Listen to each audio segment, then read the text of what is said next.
Polisi eyakatwe batandise okukola okunoonyereza ku ngeri mwana muwala Nalubwama Caroline wali alina emyaka 25 yafa wayafuna okulumizibwa mu maka ga Brian Kirumira. Kigambibwa ba police information police gyerina nti omukyalo ono abadde abeera mu boys quarter. Kigambibwa nti olwo yali Mande ekiro nti tebabadde ne magisanyalaze. Omwana muwala ono ndowooza oba abadde amanyi oba abadde tamanyi mu boys quarter waliwo amafuta aga petrol. Kati ye yaleeta ki? Yaleeta kando mu boys quarter. Kati nawe ngeri gyomanyi petrol tekwatagana n'omuliro, awo ne kutandika ne bajja Brian White naye yayidde, ye naye afuna ki naye najja ne bagezako okubaduusa ono ne bamuduusa mu ddwaliro ery'Kiruddu.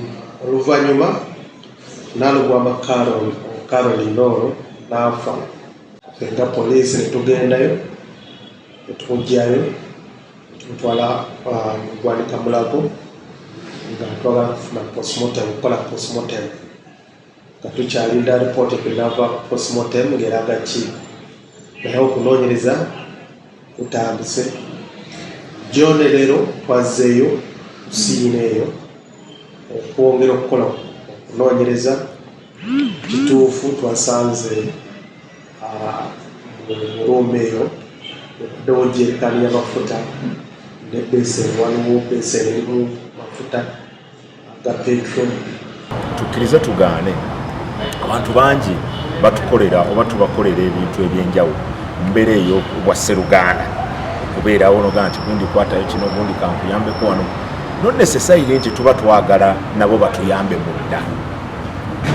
Oba olwawo bw'oba osobodde kiba kirungi, naye bw'oba tosobodde Katonda ye anaatusasula. Naye omuntu ali eyo yenna wano Brian weyeetaagira obuyambi bwammwe, essaala zammwe, edduwa zammwe n'okumusabira kwonna mu mbeera yonna ey'enjawulo. Era nze nja kuvaayo nja genda mulabe, mbadde sibumanyi kyekyamazima. Nja gendayo okumulabeko ambuulire sitore yonna nga bwe yatandika paka na kati weeri. Naye tumusabira ne kinaasobola okukivuumuka akiyitemu bulungi. It's not an easy thing, that's one. Omuntu bw'afiira mu maka si kintu kya muzannyo. Ekyo kimu. Ekyokubiri, abantu ate batandika okuteekako nti ayinza okuba yakozebwa ati ayinza okuba kyadde kigenderere. Ekyo nakyo si kyangu. Nga bwe twagambye poliisi ab'ebyokwerinda bakole okunoonyereza n'ebisingako awo. But we pray for him and we wish him the best.